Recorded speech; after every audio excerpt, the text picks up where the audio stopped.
Another week, another 2 hours of your life you'll never be able to get back, folks. It's 87 Live on 87 Sports Fans Radio. Welcome to the program. Ladies and gentlemen, I am one of your illustrious hosts, Keith Grieve. And I'm Steve Taylor. Hi, man. Hello, sir. It's another glorious Wednesday evening in good old Rochester, New York. I am just thankful I survived to see this event tonight. Yes, you were ill this morning. Do you feel better? Oh, a lot better than this morning. 200 times better than I was yesterday, as I spent most of the afternoon comatose. It was just funny because Jim called me yesterday about something unrelated to our show, but I was so completely dead to the world. I had no idea he even called, and I finally called him back like around 9:30 our time, which was like 4 hours after he called. I felt bad, but I just out of it. Anyway. Well, it just goes to prove my theory that the cure-all to any disease in the world is apple fritter French toast at Donut's Delight.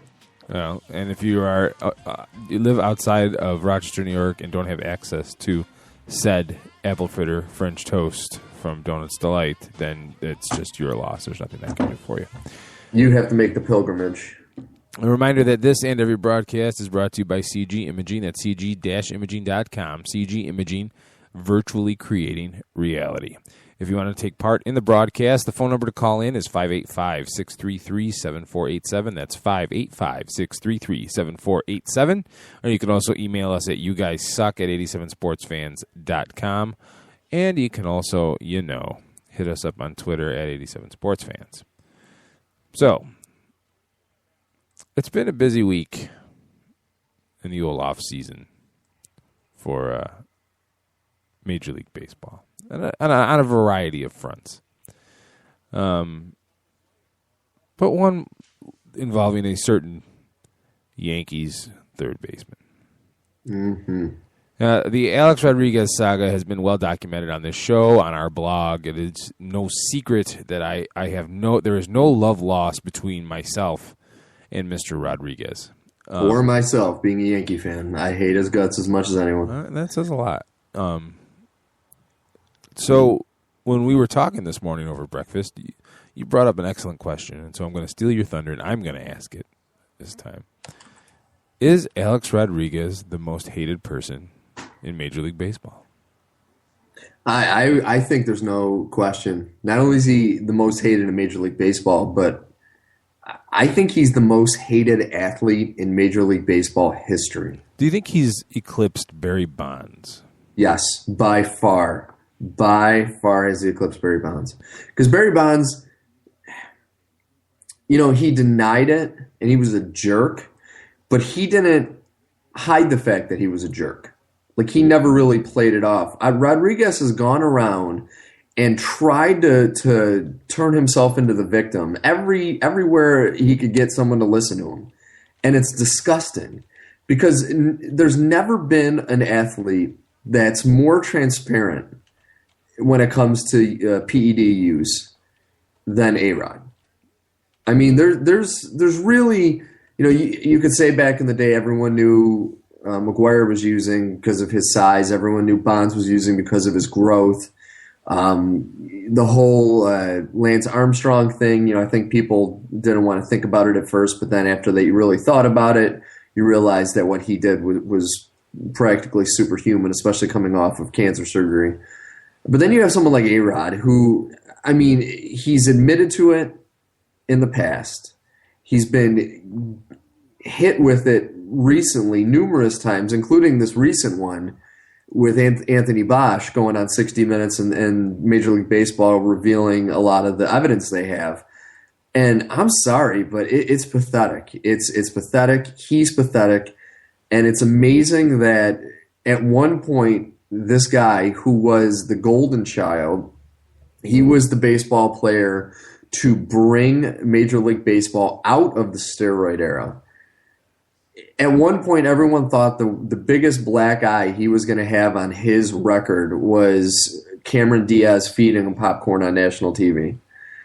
And now to see how far and hard he has fallen, really, it's disgusting. And when he leaves baseball, you have sympathetic people for Bonds right now as far as the records, because they're like, well, he was great before he used, and you have sympathetic people for like Pete Rose for the Hall of Fame saying, well, you know what, he didn't gamble, or he might not have gambled when he was a player, so he should be in the Hall of Fame for that. I don't think you'll ever get this for A-Rod. There's questions now how far back he used, if he used when he was in Seattle early in his career, and just the way he's handled this is disgusting. And to me, I just want him to go away. I really do. Well, the way that he's responded to everything has made it 10 times worse. I think if he would have just taken his medicine, I would never say. He did, Keith. He did. I see what you did there. But that wasn't planned, folks. If you get caught, you get caught. I don't think anybody will ever expect anyone to just voluntarily come clean. But if you get caught, you get caught. And what A-Rod is doing or has done and continues to do is heads and tails worse than what Ryan Braun did. Ryan Braun stood up there and brought all of his teammates into it and made them make a statement whether or not they believed him or not. And he kind of smirked while he got off on a technicality and considered that the same as vindication, only to have it all come crashing down on him again later. What A-Rod is doing is saying, no, all of that evidence is wrong. All of that irrefutable evidence is wrong. And if I take any other stance than suing everybody around me, then that's the same as an admission of guilt. Yeah.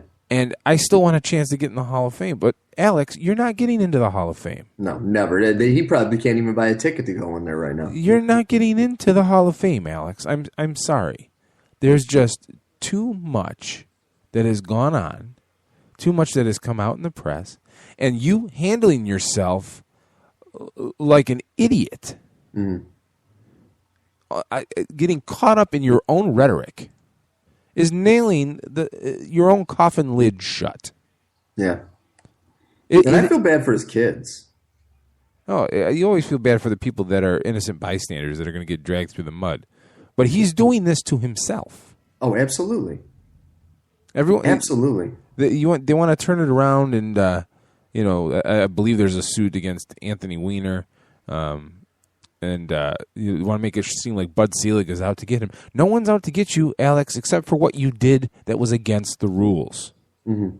And this today on ESPNNewYork.com, credited to ESPN.com news services, the regimen of performance-enhancing substances delivered by Anthony Bosch to Alex Rodriguez was, quote, probably the most potent and sophisticated drug program developed for an athlete that we've ever seen, end quote, from the U.S. Anti-Doping Agency CEO Travis Tygart. So not only is he just seeking drugs, he's going out of his way to find ways to conceal, which, if you're going to do it, then I in a morbid kind of way, understand it.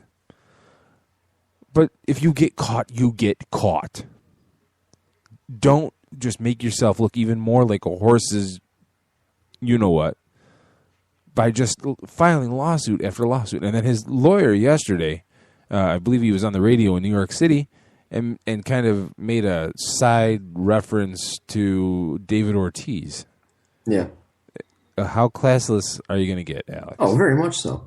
I mean, really, and if you look at it, when you were saying that, he was trying to cover his tracks, that's the thing that gets me. You have, in his career already, he's made somewhere around $300 million. You've made $300 million in your athletic career, and you've never failed a drug test. How are you getting caught?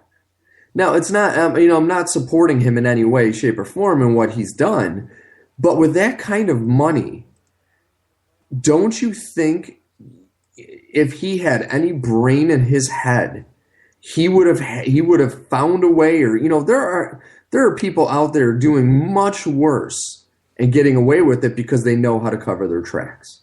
And for somebody that's been paid that much money in their life, you can't tell me that he couldn't figure out a way. I mean, obviously, reading this report about what they did as far as the doping regimen, what they did to mask any test he took is amazing. Like, if this science can be put to curing cancer, they probably would cure it in a week. You know what I mean? It's unbelievable the amount of time and effort that's gone into being able to dope an athlete and then get away with it. And you have all of this amazing science, and you're telling me he couldn't find even a schlocky lawyer like Saul from Breaking Bad, somebody that knows how to get around things and to hide, paper trails or whatnot, and find a way. Why? Once he went to this guy, Bob.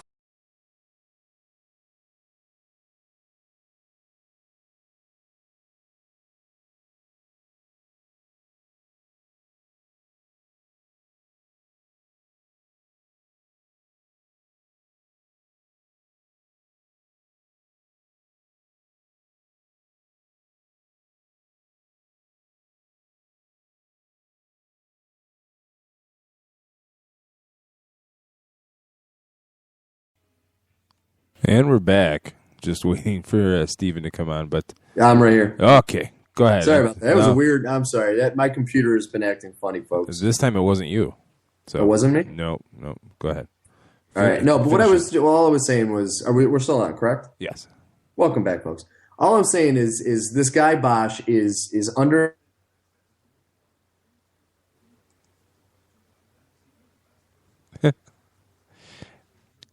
And now we lost Steven. So yeah. Hey, listen, if you didn't like what I was back. saying, Keith, you could have just told me. I wish I had a dump switch. I wish I had something to blame it on, but I don't. Yeah, I know. Well, we live in a dump, so that one was on your end. All I was saying is Anthony Bosch is under investigation for doping high school kids. So you go to a guy that's not only doping you and other professional athletes, but he's also doping children. You gotta use some common sense. That's why he deserves everything he's getting, because not only did he cheat and put a black eye on baseball and professional sports, but he was also in cahoots with a guy that was giving drugs to children. So to me, I think he is the most hated. He might even, next to like Aaron Hernandez and O.J. Simpson, he's up there probably for the most hated athlete ever. I would put my money on that right now because of so many people and the just hatred that I've heard towards this man. I would not be surprised if he'd be high on that list for most hated athletes ever. Just even by his peers now. Oh, yeah. Everyone's got to be rolling their eyes at him. I don't understand how you can't. I'd be very curious, and of course we'll never find out because there's no way anybody would ever get this interview, but I'd be very curious to know what Barry Bonds' opinion is of how Alex Rodriguez is handling this. Bonds probably loves it. This is making Bonds look like a freaking saint. At least I had more class than A-Rod. Yeah. And once again, everything goes back to, because he admitted to it, doping early in his career, but it took a lot to get it out of him. I bring everything back to the one man in all of the steroid discussion that came forward, and that was Jason Giambi. Yes, he came forward. He apologized. His career was never the same. But if you look at him this past season, he was a broken down 40-year-old playing DH for the Cleveland Indians. And at the end of the season, he had a couple game-winning home runs, and even for that little glimmer, he was a hero again. And it's because he had humility, and he came forward and admitted his mistake right away, and he was sincere. All of these jackasses, with this guy at the top of the list being A-Rod, their arrogance just blows me away. I mean, obviously, with all the money he made, there would be somewhat of a God complex when you're that wealthy, but I mean, come on, this is just ridiculous what he's been doing, and like you said, with the whole his lawyer team saying bad stuff about Big Papi in Boston. I mean, Way to take one of the best stories that has happened in the last few years in baseball and just throwing that under the mud. You know what I mean? Yeah, and to mention Ken Rosenthal's article on Fox Sports, they were supposedly friends at one point. A-Rod and Poppy. I wouldn't imagine anymore. So no, and that's the thing is he was. You look at all of the friends that he's, really kicked in this. I mean, you could look at all the Yankee players. I mean, he's probably got friends in the Yankees. Him and Jeter used to be buddy back in the day, and this is. I look at Jeter too. You have Mr. Yankee. You have a guy that is the face of this franchise that's just getting dragged through the mud with A-Rod right now. I mean, it's embarrassing to the fact where he's not only destroyed his career, he's dragging one of the most storied franchises in professional sports history along with him. And it's just a circus. And I hope all of this is done before spring training. I know that's right around the corner, but I really hope all this gets wrapped up quickly. All right, moving on from one disaster to another in New York. The New York Knicks. Oh, the Knickerbockers. The New York Knicks. By the way, since we're talking NBA now, I feel like I can bring this up. The Lakers and Suns are playing right now, and Nick Young got ejected. So that leaves the Lakers with only 8 healthy bodies for the rest of the game. That's insane. My team is on the floor. That's all I'm going to say. But anyway, a little Hoosiers reference. Nice. The New York Knicks, the tire fire that is the New York Knicks. First of all, this season has to be a disaster. You have to classify this season as an abject disaster if you're a Knicks fan. There's no way this is going to get any better. And the last week of, what's the word? We'll call them events, maybe antics by J.R. Smith, are just adding to the frustration.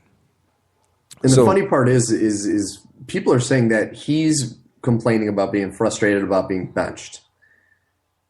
I mean, that just shows you the level of just insanity that's going on in that locker room right now.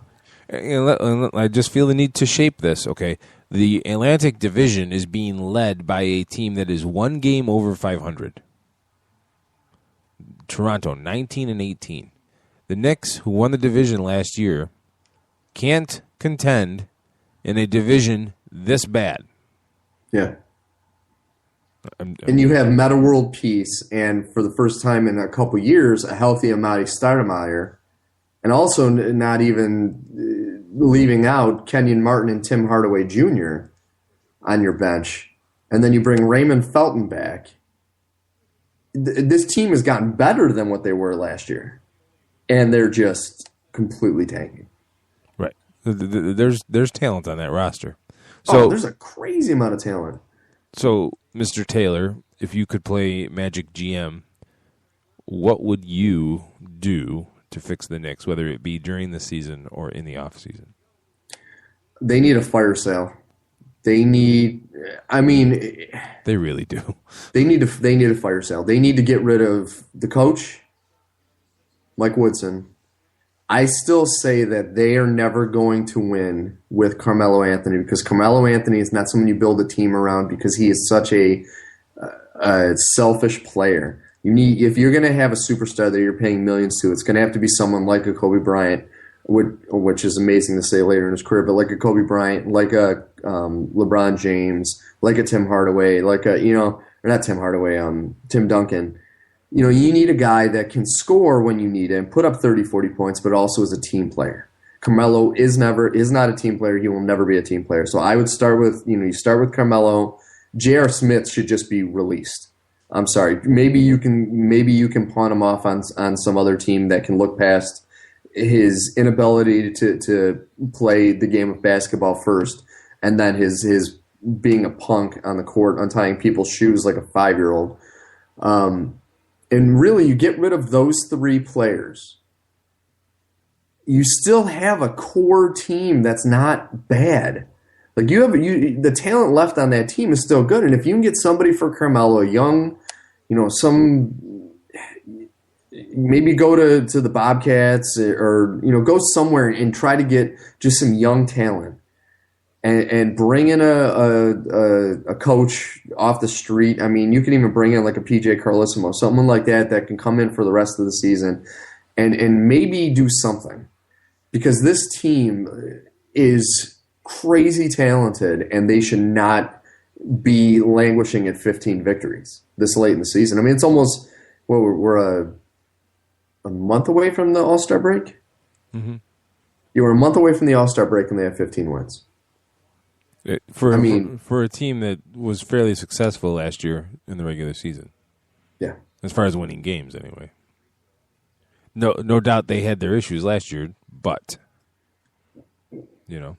So, I think part of the problem is that this roster isn't really... Like, Carmelo Anthony played 72% of his minutes at the power forward. Now, he's 6'8".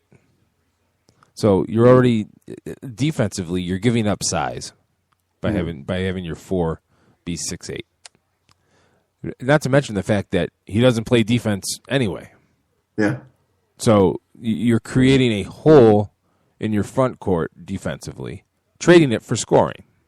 All right, so the guy averages 26 points per game. You can't take away his ability to score. It's his inability or unwillingness to do anything else. Mm-hmm. So the depth chart sorted by minutes played would be Felton at the point guard, Shumpert at the 2, J.R. Smith, then Metta World Peace at the 3. That's a giant hole in your 3 spot, first of all, because even Metta World Peace on his best day is not as good as Ron Artest ever was. Mm. So I would, like you say, a fire sale.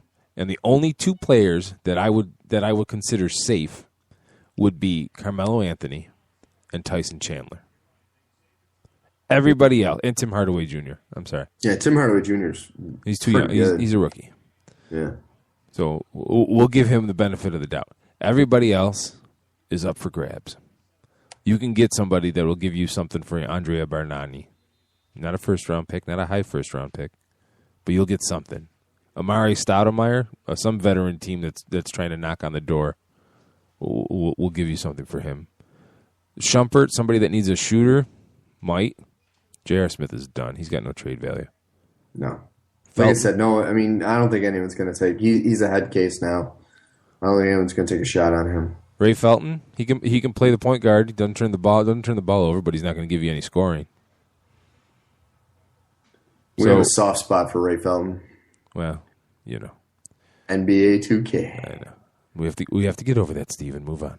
I can't. I love Felton because he's a chubby little man. Well, I mean, and you look at it, the next 4 games, I mean, they had a little winning streak and they just lost to Charlotte on the road. And where do they have to go to tomorrow? They got destroyed by Charlotte. Let's just throw that out there. Yeah, they were destroyed by Charlotte. Then they have to go to the Pacers, and then they're home against the Clippers, home against the Nets, home against the Sixers. I mean, that is, a high likelihood of a 0-4 in the next 4 games. So as much as the chatter is now about what's going on with New York, what's going to happen when they lose the next 4 games? Oh, and by the way, when I say fire sale, I also mean you need to fire Mike Woodson. Yeah, I don't know how that man still has a job. It's amazing. It's the goatee. I don't know. I have a goatee, and I don't have a job as good as his. It's the goatee. I think he gets called into the carpet to get fired, and they just get lost staring at that goatee. And then he says, well, "Did you want to talk to me about something?" And then Knicks management's like, "I can't remember. We can do this another day." And you've been taking amphetamines before the show again, haven't you? Yeah, something like that. And maybe he has photos. It is New York. Ownership probably has crazy parties. Maybe he has some photos. Bribery goes a long way. It does. Bribery goes a long way. Well, let's take a break, and when we come back, Claire Mullins at the Claire Bear 23 on Twitter is going to be joining us to talk a little Houston Texans and their new head coach, Bill O'Brien. You're listening to 87 Live on 87 Sports Fans Radio.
It's a good life.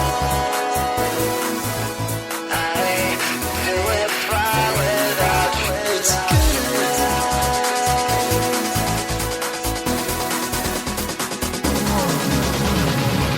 You took the color from my eyes and just let it go. When I look in my life, tells me that I will learn to grow. I'm taking bets on what happens next for us. And one day you will find that I'm doing fine without you. It's a good life.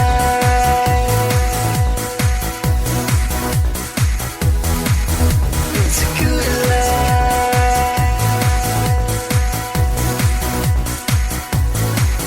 It's a good life.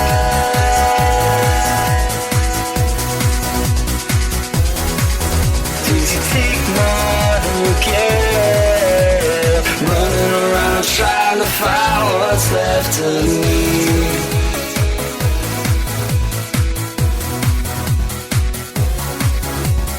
Running around trying to find what's left of me.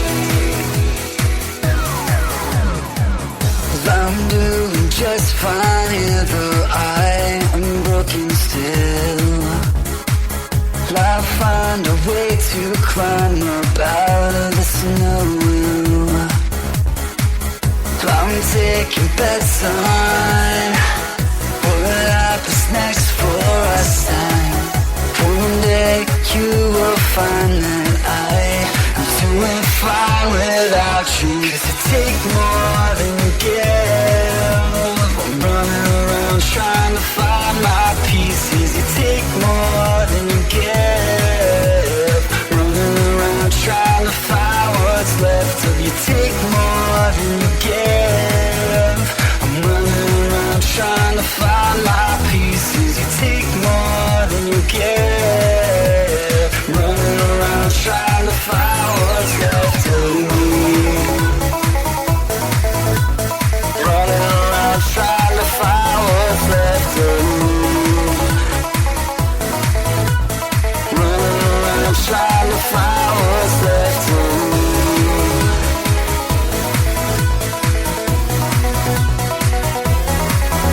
It's a good life.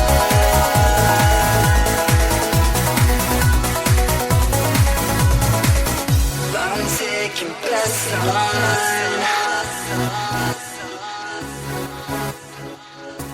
what happens next for us. 'Cause you take more than you give. I'm running around trying to find my pieces. You take more than you give. Running around trying to find what's left of me. You take more than you give. I'm running around trying to find my pieces. You take more than you give. Running around trying to find what's left of you. Take more than you give. I'm running around trying to find my pieces. You take more than you give. Running around trying to find what's left of me.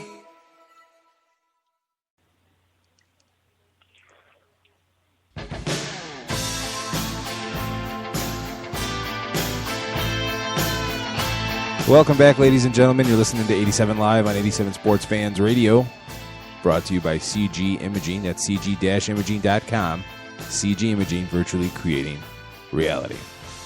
And now we have a very special guest to stop the boredom of me and Steve rattling on. Claire Mullins joins us again from NFLfemale.com, the Houston Texans official fan reporter, also co-host Wednesday night with the NFL Female Podcast. Claire, thanks for joining us once again. I'm thrilled to be with you, gentlemen. Thanks for having me. Always a pleasure. Little Rocky IV music just to energize Awesome. the troops. Makes you want to run up a mountain. For some. So Bill O'Brien, you got to be excited, huh? I'm pretty stoked. Yeah, he's a little scary, because, you know, he has these, like, really sweet blue eyes, and he smiles, he talks about his family, and then he, like, murders the whole entire coaching staff the next morning. And he's like, out, you're kind of cool, but go away. We'll keep you, Bill Collar, but everyone else, you can go. So, yeah, he just, like, annihilated everything and is blowing it up, so it's fun but scary to start over from scratch. Which leads me to my next question. Like, so Arian Foster obviously had the injuries that he had, but the real question mark on that.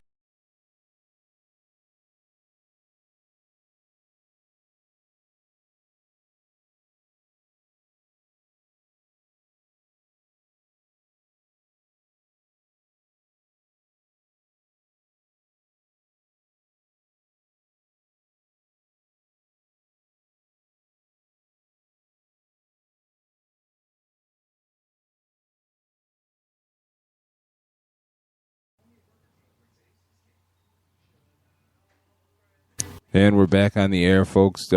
We have momentarily lost Claire, I believe. And and here she comes. And here she is back again. Claire, are you there? Oh, sorry. No, not your fault. We had a little internet blip. Oh, okay. Sorry, I didn't know if it was my phone or your end. But the last thing I heard was about Arian Foster. And then, I don't remember. Okay. Arian Foster had the injuries that he had, but the real question mark for the Texans was at the quarterback position, which, in August, everyone kind of thought that quarterback was a position that the Texans were set on. So with Schaub owed $10 million in 2014, what's your gut tell you? Are they going to keep him, or are they going to move on and try to recoup those funds elsewhere? I mean, I think that they'll try, but the thing is no team is going to trade for a player that they believe is going to be cut anyway. Right. Mm-hmm. And I'm sure that there's a strong belief that, after the draft and free agency and everything happens, I want to believe that the Texans will put themselves in a position so they're no longer reliant on having Schaub on the roster. That being said, unloading him is going to be very difficult without incurring a big cap hit. There will be dead money. And I don't know if there's any way to avoid it unless you keep him as the veteran guy while we mold someone young. And I know if Schaub comes out at our first home game next season, the fans will go hysterical. Yeah. He won't want to hit the field. He'll be probably ashamed and embarrassed when, they boo. So I feel for him in that situation because he's a good person, but fans don't want to see him on our team anymore. They just don't. They're done.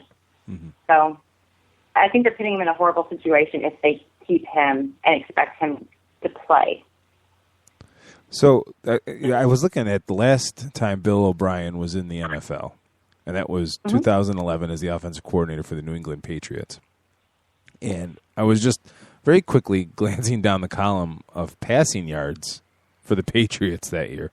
516, 410, 387, 226, 294, 270.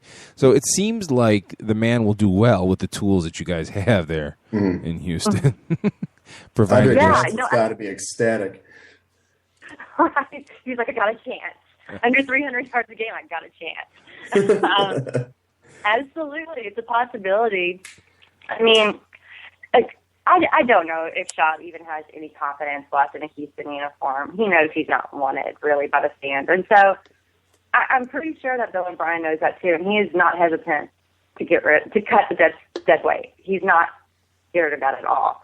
So I just really have a hard time envisioning Schaub in a uniform next season. If he's not going to be used, if he's taking up a roster spot, I just can't imagine that they're going to let that happen.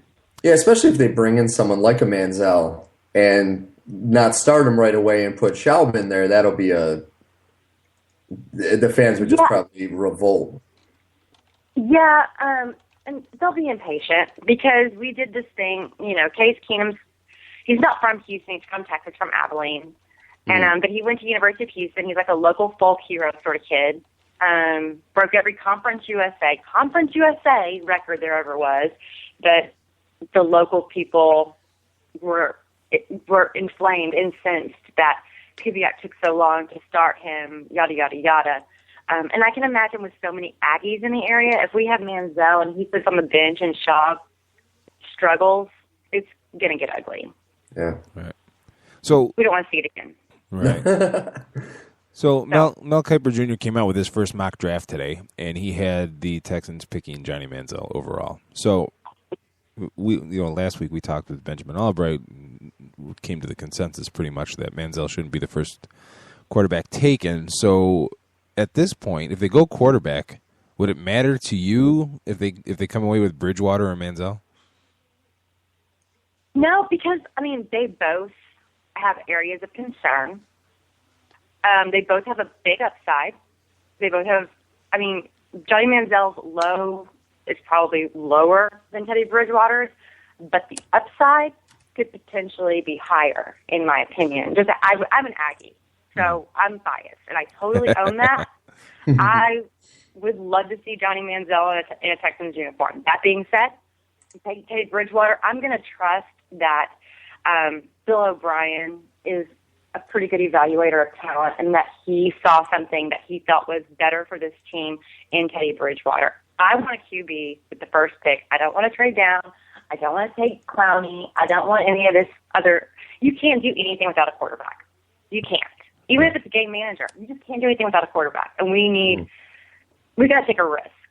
And the organization doesn't take risks very often. It took kind of a risk in taking Bill O'Brien. It was a small risk, I think, given how he was going to get a job in the NFL this season, regardless of if the Texans got him. But it is kind of risky. He's never been a head coach in the NFL before. And I would love to see them take a risk on Manziel or Bridgewater, for that matter. Well, now, and I was mentioning this, Keith, I had no idea that the Texans owner, his alma mater is South Carolina. So if he decides to go with Clowney just for that fact, what do you think the fan reaction would be to something like that? I'm not saying he would, because that would just be crazy. Right. But Right. I've seen crazy owners do crazy things. Absolutely. And he did come out and talk about that recently in an interview on HoustonTexans.com. And he was, going on about how a player of that caliber comes along once every 10 years. He's a better athlete than Mario Williams, who we controversially drafted with the first pick years ago. And, he was talking about J.J. Watt taking him under his wing.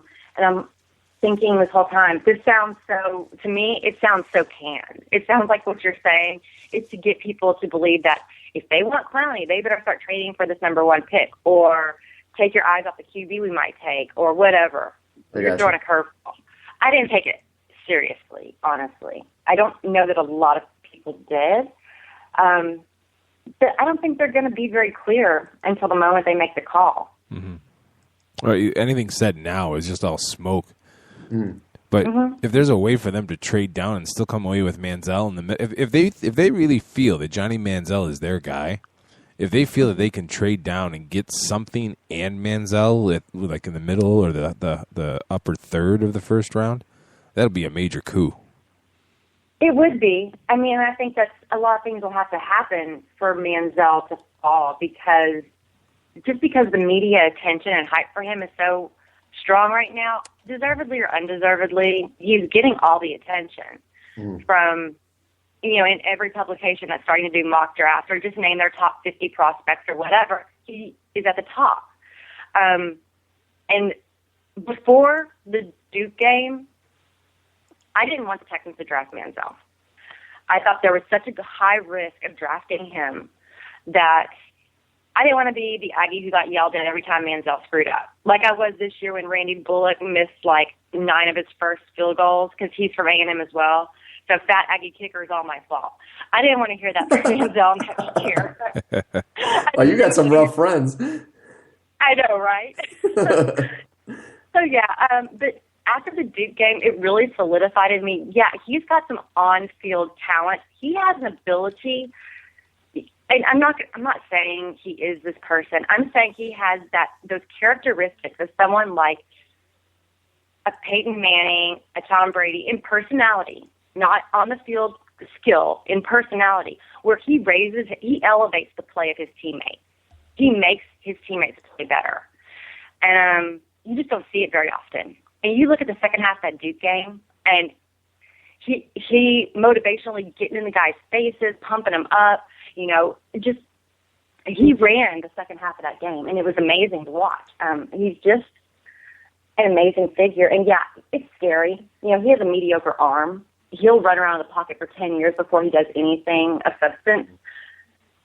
But when he makes the play happen, I mean, he's strictly amazing. So it would take a lot of team players who can help make him what he could be. If we don't have those pieces, he's probably doomed to fail. I'd be really curious. Looking at the draft order, you got the Texans, who would be looking for a quarterback. Then number 2 is the Rams. Whether or not they give up on Bradford or not is another story. Yeah. Then you got the Jaguars, who probably will definitely go quarterback.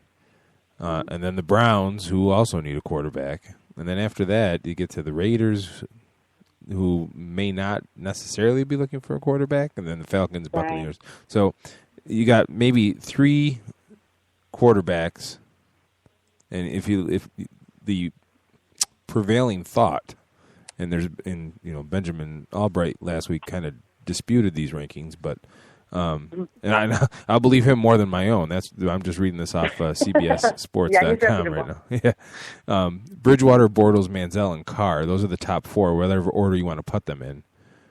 So it would be easy to say that you would not be able to get past the 5th pick with all 4 of those quarterbacks being taken.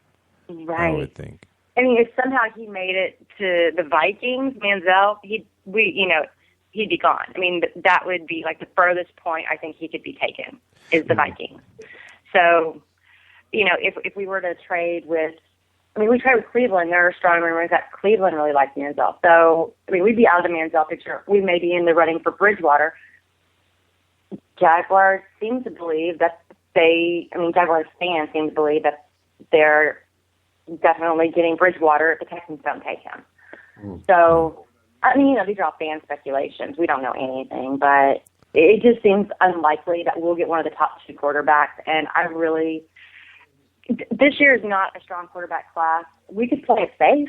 We could go and say, let's get a veteran guy this year and wait until next year and look at Winston or something to that effect. But then you're chancing so many things with draft position that I don't want to play that game another year. It does put Bill O'Brien in maybe a stronger spot because there's more quarterbacks coming out next year. But there's so many maybes between now and next May. Mm-hmm. Who wants to take that risk? I don't know. I personally don't. I haven't thought enough through, but I don't think I want to take that risk. Now, a situation just came to mind as I'm looking at these rankings.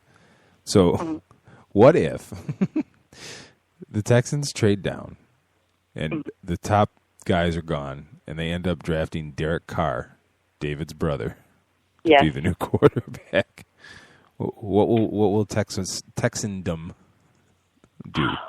Well, every fan base has this group of people who doesn't really want to think things through. They kind of want to go with a sentimental or emotional reaction to everything, and that's what rules their life. And they would, if David Carr was the best quarterback, Derek Carr. See, you're already doing it. You're already doing it. I've done it. I've done it now. But if he was the best quarterback in the draft, they would be diametrically opposed to drafting him, just for the reason of his last name. It doesn't matter if he's a better quarterback than his brother. It doesn't matter if he's learned from what his brother experienced in this city. He would not be welcome to them. Right. There are people who are open-minded, like myself, and for a while it was being said, Derek Carr is a real possibility. And I don't doubt that he is. But if we're going to take a QB in the first round, which Derek Carr is certainly likely to go in, then I want the best. We have the number 1 pick. Might as well we're going to take a QB, I want the best one. Yeah, might as well use it. Right. Exactly. Why waste that opportunity? You suffered through this god-awful season to get this first pick. Why on earth Give me not, some magic. Yeah, Go not ahead. reap the benefits here? Well, this is the fun of having that first pick, though, is now it's like a kid in a candy store. You can talk about all these players, and you're going to get someone great. any player in the draft that we want, like any one particular player, we get that guy. Yeah, That's the coolest amazing. thing ever. I mean, That last is. season sucked, but we get whoever we want, the first pick. Wow, it's just I don't know. there's I don't so want to trade many. it. Yeah, I know. don't want to get rid of it. I want it. Well, you don't have Charlie Casserly pulling the strings anymore, so Yeah. the man who pulled the trigger on the Mario Edwards deal. For a while, though, he looked like he was right. Because What do you mean, Mario? Yeah, it did look that way. Reggie Bush is having a nice career, but not number one overall pick career. No, he's not. Neither really is Mario, but, it's what it is. I mean, I can appreciate in hindsight that they took the risk and tried to bolster the defense, and they took that physical freak of nature and thought that he'd make himself out of whatever he told them in the interviews he would be. But, he had a lot of inconsequential sacks, and it bolsters numbers, and it made him look good, and the Bills paid him $1 gazillion, and now he's their problem, and they can deal with him and his inconsequential sacks. So, yeah. That's how low he's sunk, that Bills fans got excited about his arrival. Yeah. So that's And they would talk so much stuff. There's so much social media, and you're friends with all these fans on their teams. They would talk so much about, hey, good riddance, enjoy him. We ended up calling him Maria in Houston because he was so grouchy and whiny. fantastic. We're like, it's Maria's time of the month. Let's leave her alone. Oh my You know? God, that's amazing. Yeah. Yeah, so have fun over there in Buffalo, Mario. It's cool. Oh, the Buffalo City slogan really should be maybe next year. You never know. I mean, I have no ill will toward Buffalo as a team. I have great friends who are Buffalo Bill fans. I would like for them to be successful, just not to come back and annihilate my current Houston team in the playoffs like happened in '93. I can't live through that again. The comeback, that's right, the Oilers. Reich and Reed, they ruined us. Well, which is funny though. So because I know it hurt to suffer the loss at that, but it's got to add a little bit more sting to lose to a fan base that couldn't even sell out that game because it was blacked out around here. Yeah, and then to add insult to injury, the Texans, probably besides the Titans, because the Titans were the Houston team, they left. But in the AFC South, the biggest rivalry is with the Colts. And 2 weeks ago, the Colts had the second largest comeback over Kansas City. And so Pagano kept saying, the second largest comeback in NFL playoff history, the second largest. I'm like, okay, you're being hurt now. You're just being mean for no reason whatsoever, Pagano. Shut up, go away. You're done. Got a machete in the shoulder blade right there. That's what that is. Exactly. Seriously, between him and ESPN, it had to have been painful. It was That's all ESPN could talk about, too. Yeah, it was a tough one, but it's over. We're good. Don't beat us again, Buffalo. Not like that. Claire Mullins from NFLfemale.com, co-host Wednesday night, the NFL Female Podcast. Where can they catch that, Claire? It's on Blog Talk Radio, and if you follow me on Twitter, at @TheClaireBear23, Claire is CLAIRE, I will always, on Wednesdays, post the link of the current episode so you can just go straight there. Fantastic. Thank you for joining us again. Thanks for having me. You guys take care. I look forward to talking to you soon. All right. You do the same. Night. Good night. We're going to take a quick break. When we come back, Jim Sarantias joins us for the NFL Hour. We'll recap all of last week's games and preview the conference championships. It's magic time in the NFL. You're listening to 87 Live on 87 Sports Fans Radio.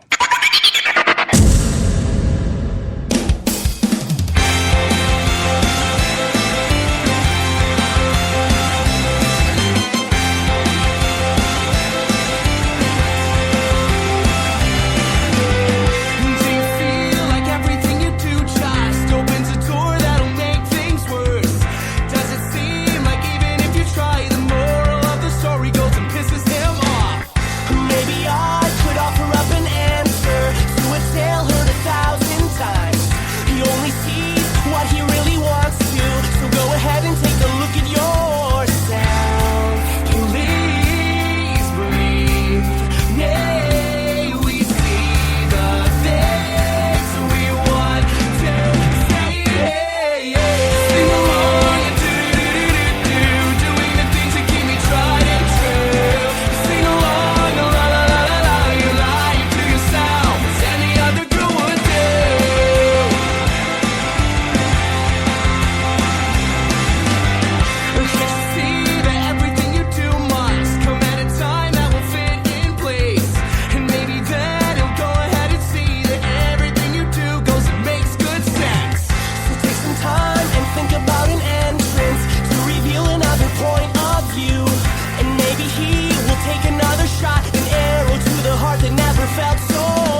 tried and true.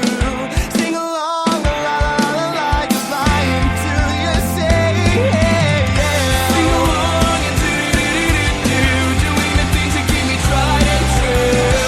Sing along, la la la la la, you're lying to yourself, as any other girl would do. Sing along and do, doing the things that keep me tried and true. Sing along, la la la la la, you're lying to yourself, as any other girl would do.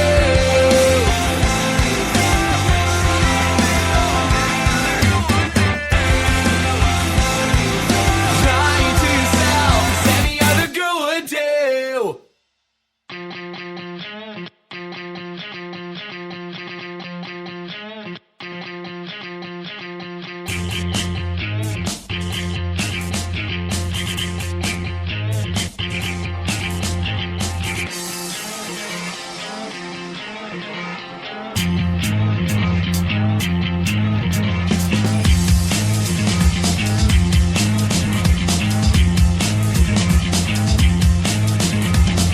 If I was a snake and you were a mouse, would you run from me?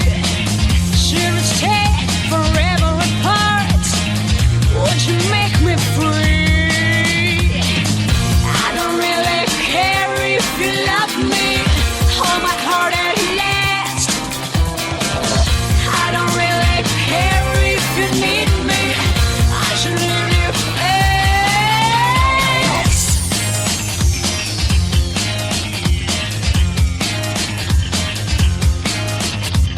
If I was a snake, I would be so wise.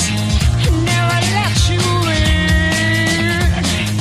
Would my life be terribly nice? Would my poison kill? I don't really care if you love me. Hold my heart at last. I don't really care if you need me. I should leave you fast.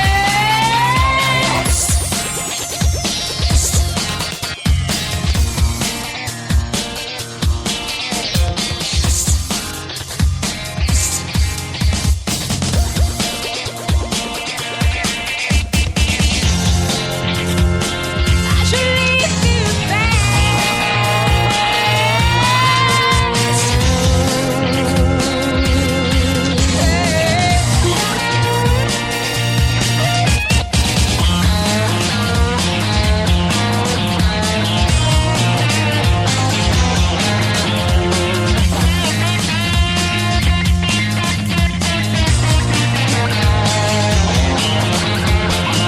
I don't really care if you love me.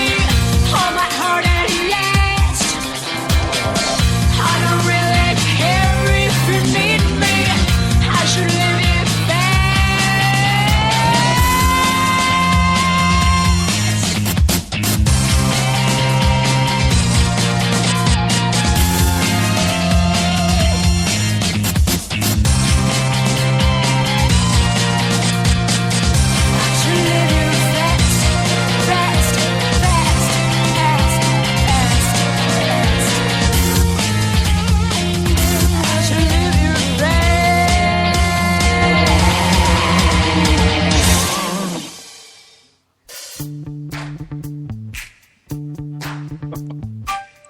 Welcome back, ladies and gentlemen. 87 Live on 87 Sports Fans Radio.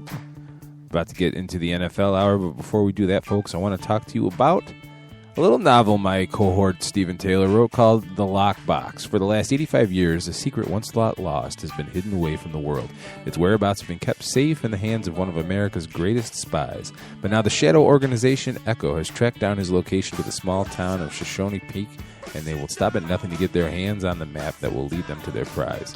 Across town, Sam and Emily Lana are spending their days in solitary after being grounded for their latest altercation. Each day they see the elderly Mr. Kerr walking with his silver lockbox and wonder what secrets are within it. As fate would have it, the two would soon come into possession of the box, and with it the firestorm of violence that would follow. The two must find a way to stay alive while also finding answers to what secrets lie within the mysterious lockbox.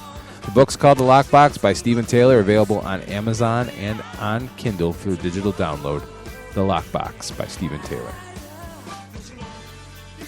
All right, boys. Can I add something to that? Absolutely. I got to tell you, it's a good book. I'm about 70 pages in, and I keep wanting to get back to it. And I keep having things sort of interrupt me, but the bottom line is it's been a great read. So for the listeners out there, go buy it. Just go buy it. Well, thanks, Jim. That means a lot. And there you have it. Steve, no, I like it. It's gripping. I mean, at first I wasn't sure what to make of it, and some of the scenes, you when you're catching me by surprise, where's he going to go with this? To me, that's a good read, and you want to keep going. So, good. I think I can't tell exactly what it's going to be, but it's sort of a spy novel. It's got some violence. It's got some intrigue, and people that like this sort of stuff, I think they'll like the book. So, all I got to say is wait for the last 30 pages. Clowns. That's all I'm going to say. I'm just kidding. There are no clowns in the book. I'm just kidding. I was going to say, did he really just do that? Clowns with two heads. Right. Trust me, it's the future of literature. Okay. Anyway, we had a very busy week for only having 4 games. There's a lot to talk about, I think, anyway. Oh, my God. Yeah, there is. Yeah. And let's start in Seattle, where we had a little rematch of the Monday night debacle for the New Orleans Saints. And it was the score wasn't a blowout by any stretch of the imagination, but New Orleans did have to score all their points in the fourth quarter to make it as close as it was. Final score 23-15. When we talked last week, we said that New Orleans was going to have to be able to run the ball, and for the most part, they did. 26 carries total for the team, 108 yards, 4.2 average, and a touchdown. Saints fans got to be sick of Marshawn Lynch, no? I think he's the most dangerous player in the postseason right now. Next to, depending on what Legarius Blount does this weekend, I think if anything, if Seattle makes it to New York for the Super Bowl, he could be the difference maker against any team, be it Denver or New England, and against San Francisco. There was some success last week with the kind of piecemeal rushing attack of the Panthers, but Marshawn Lynch, he just looks like a beast. Like I'm blown away by what his reinvigorated career in Seattle after all the crap in Buffalo he had to take. Right, but there was a great interview with him on ESPN. Where you talked about his departure from Buffalo, and he says, well, that was mutual. They wanted me gone, and I wanted to be gone. I'm like, well, I've been to Buffalo. I don't blame you. I was going to interject and say that I don't know. I mean, Marshawn Lynch's numbers are outstanding in this game, 140 yards rushing, 2 TDs. But really sort of what struck me was just the inability of the Saints to get any offense going in that first half of football. And, I mean, it really was the difference maker here. And sort of sadder than that was the missed field goals by Shane Graham. Mm-hmm. It was funny because last week you said the Saints finally have a kicker. Well, they did. He had 6 field goals in a row. It's better than what Garrett Hartley had been up to. And, wow, he just face-planted in this game. Right. It's like after that first kick where he slipped, it seemed like they said he was out kicking field goals before the game. He knew the field conditions, and it just didn't look like he was wearing the right cleat. Yeah, I don't know anything about that. All I know is those were ugly misses, and that's not what you expect from a veteran kicker like that. And it sort of derailed their whole offense until that second half. And then Drew Brees. I mean, his passes in the first half, they weren't tight spirals. They were wobbly something or another that he sort of threw out there. And, that's not how a team's going to win. And, getting your offense going in the second half is just not the way you're going to win a playoff game. Yeah, they did take forever to finally get it going. The final stats look all right, but they don't tell the true story. If you look at Drew Brees threw for 309 yards, Colston had 144 yards on 11 catches. The team, the trio of running backs, broke 100 yards. You might think that this game, that it just was lost on 1 or 2 plays, but Seattle's defense owned this game the entire way. It was the most lopsided first half I'd ever seen. I mean, Brees had less than 50 yards, didn't he, in that first half, I believe? I want to say he was in the 40s. It was bad. Whatever was bad. I'll say a bright spot was this Kerry Robinson. I really enjoyed watching him run, and he showed some nice explosion and burst. It's certainly going to make the offseason for the Saints very interesting, what they're going to do in terms of their running situation, given Darren Sproles, I think, is 31 or 32. Mm-hmm. So he, to me, seems very much at the end of his career, but I think he's still got a contract. Got Pierre Thomas, I forget how old he is, but he's certainly towards the end. Mark Ingram, he hasn't been that impressive. I mean, he's had moments he's been impressive, but overall his body of work hasn't been. And then you get Kerry Robinson who gets in there and he looks young, fresh, explosive, and we'll see what happens there.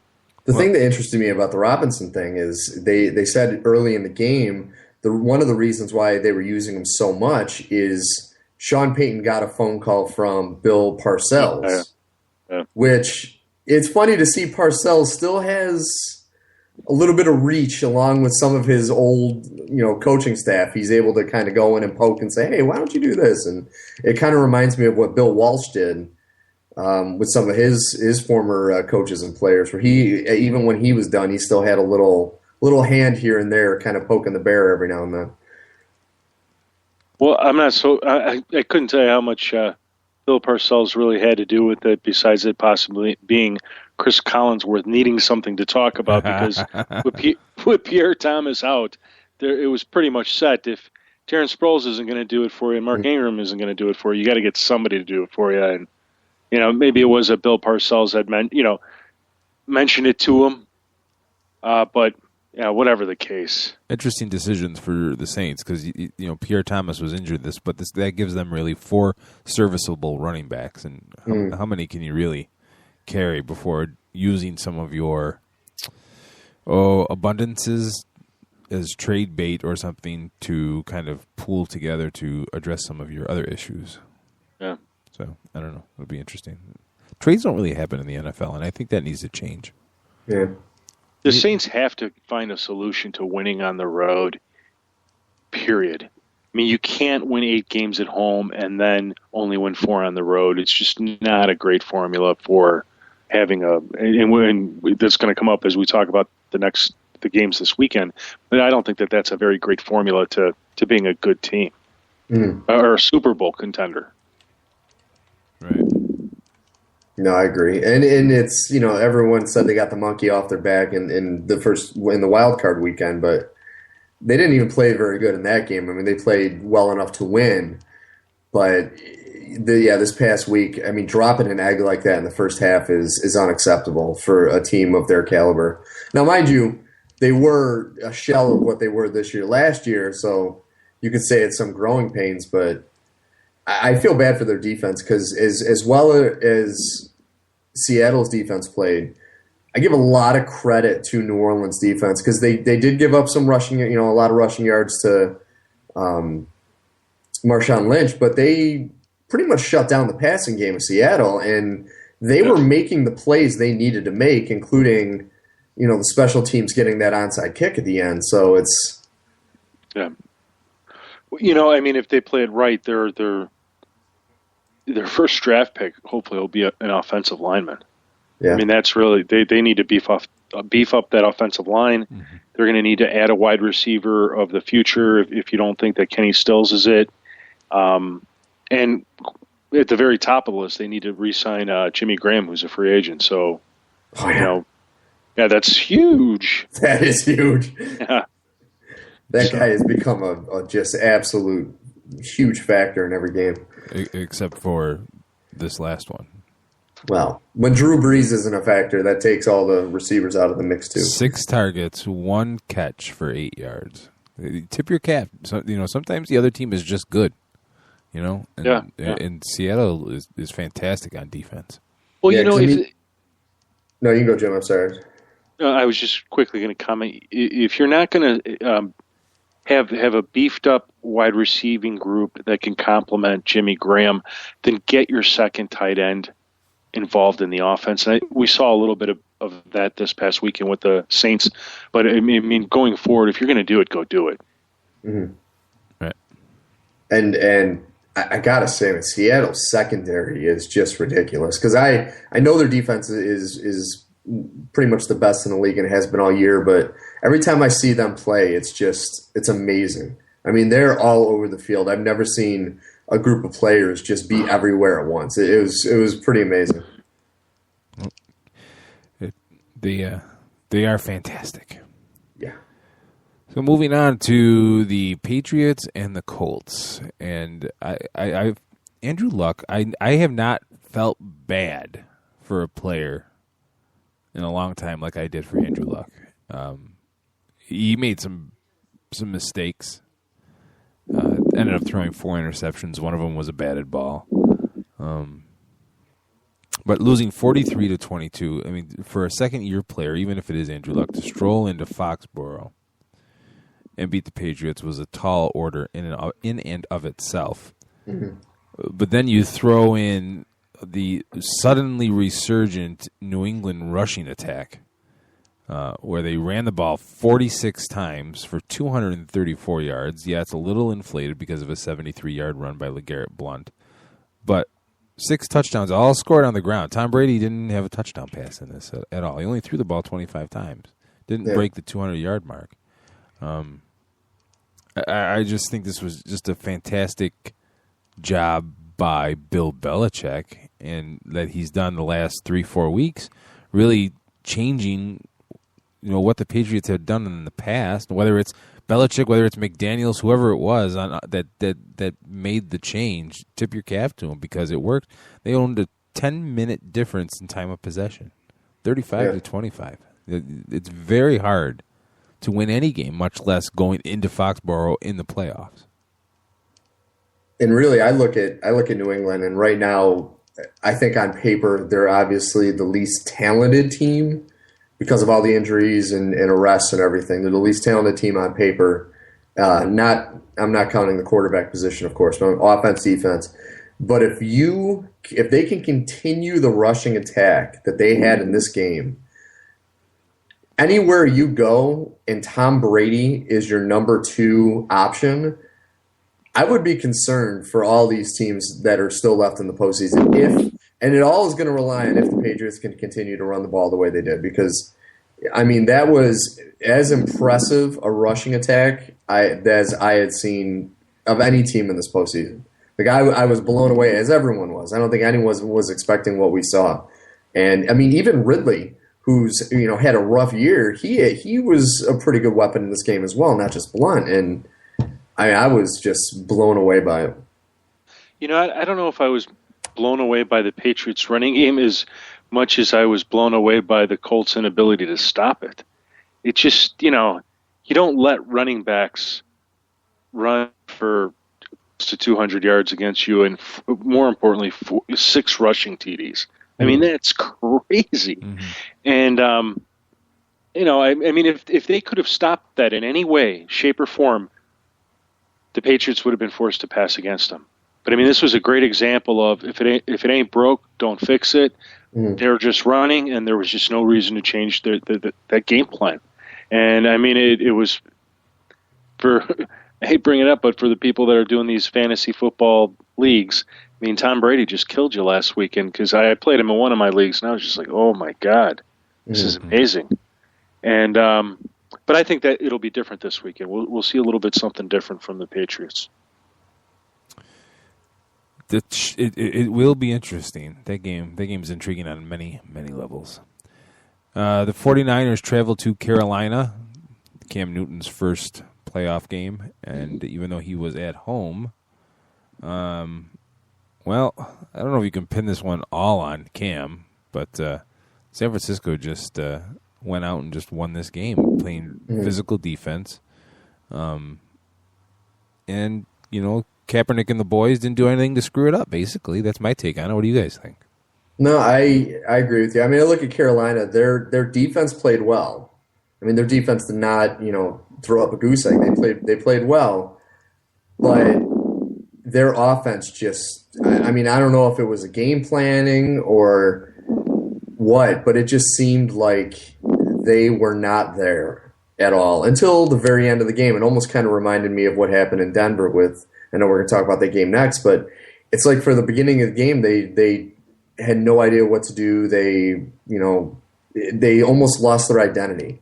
And why you have a quarterback like Cam Newton, with his ability to leave the pocket, the first couple times he got sacked is because he didn't take off. He had those alleyways, and he just held the ball, and he kept looking downfield for the pass. And being the offensive coordinator or even Ron Rivera as the head coach, I would have just grabbed him and said, listen, you're going to get killed. You need to, if you see an alley, you just need to go. I mean, you got to do what Kaepernick did. Kaepernick, when he was surrounded, he saw an alley, he took it, and he would run, and he would get the first down. And you have Cam Newton, a guy that's big and strong just like Kaepernick, and somebody that can run just as well as him, and it seemed like he was completely shell-shocked and had no idea what to do. It was very odd because I know he's still, what is this is third year, but he's shown that improvement during the season, and it almost didn't seem like it was still there at this game. Mm-hmm. You have to tip your hat to the 49ers defense. I mean, they just pressured Cam Newton, and to do that, there was little room for Carolina receivers. I mean, Greg Olsen, I thought, had an outstanding game. It was certainly much better than I had expected. Or wait, was that him? No, he had 55 yards. I'm sorry. Ted Ginn had an outstanding game with 104 yards, and then Steve Smith 74 and 1. I mean, this was just a great example of just keeping the other team out of the end zone. You could give up a few yards. I mean, 267 yards passing is nothing to sneeze at. Mm-hmm. Right. It just couldn't score, and the 2 interceptions, the 5 sacks. You're just not going to win playoff football with those kinds of numbers. And for the 49ers, what makes them dangerous is Kaepernick in that offense, which, boy, Anquan Bolden, Michael Crabtree, Vernon Davis, just a 3-headed monster. Yeah. No. Yeah. In Carolina, they had missed field goals too, didn't they? Was that another, same as the Saints? They had a couple missed field goals, I want to say. Yeah, I don't remember, but I mean, Graham Gano, I wouldn't put him in the top 12, that's for sure. Yeah. On the other hand, Phil Dawson, he's just amazing. I mean, every opportunity they have to score points, they're going to let him kick it unless the wind is just awful. Yeah. You think about, getting back to the San Francisco defense, 9 QB hits on a mobile quarterback. Yeah. I mean, that's great. That's superior scheming. That's everything. That's winning the game in the office. You know what I mean? In the video room. Mm-hmm. So it's just fantastic. And and I'll add to all this. Frank Gore, he only put up 84 yards rushing, but from watching the game, it sure as heck seemed like he did more than 84 yards with 0 touchdowns. Right. Yeah, I mean, his presence on the field is, would it be omniscient? Good word. Nice word. No, I agree with you, Jim. And I think one of the things is I believe quite a few of his runs were for first downs. So it made it seem like he rushed for more because it seemed like every time he ran the ball, he was getting a first down. Which was, that's all you can, that's, other than scoring touchdowns, is all you could ask out of your running back is when you need a first down, they'll get it. And he was a very important piece. Yep. So then the last game last weekend, San Diego traveling to Denver. And if I told you last week that Phillip Rivers was going to finish the day with 115.8 QB rating, 2 touchdowns and no interceptions, you probably would have thought San Diego won this game. But they didn't. Again, we talk about teams. There's one common thread through all of these games, and it was teams that had somewhat success, because Denver's probably the anomaly here because they weren't as successful as everybody else, but they were able to run the ball when they needed to, and they played real physical defense. And early on in that game anyway, Denver was disrupting San Diego on offense. It was something that if you watch the Broncos in the last couple of weeks of the season, it was something that was missing, that kind of defensive intensity. And through at least the first 2 quarters, they were disrupting anything San Diego wanted to do offensively. And ultimately, that won the day. It took 17 fourth-quarter points to make this game close, and by then it was just too late. Yeah, I give you that. Their defense did play a lot better than what they've had, especially this season. But I might jump on the bandwagon of some people that were criticizing the decision of Ken Wisenhunt, the offensive coordinator, to interview for 3 jobs a couple days right before this big game against Denver.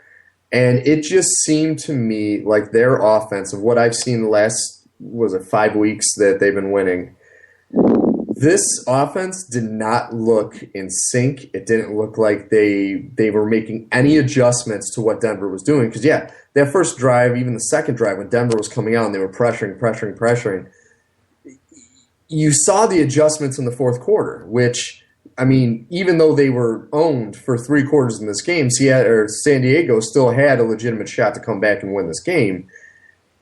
But those first 3 quarters, they just did not look like they were in sync at all. And to me, it's easy to throw everything at Wisenhunt because his mind obviously wasn't in this game. If you're interviewing for other jobs, you're not 100% into this game.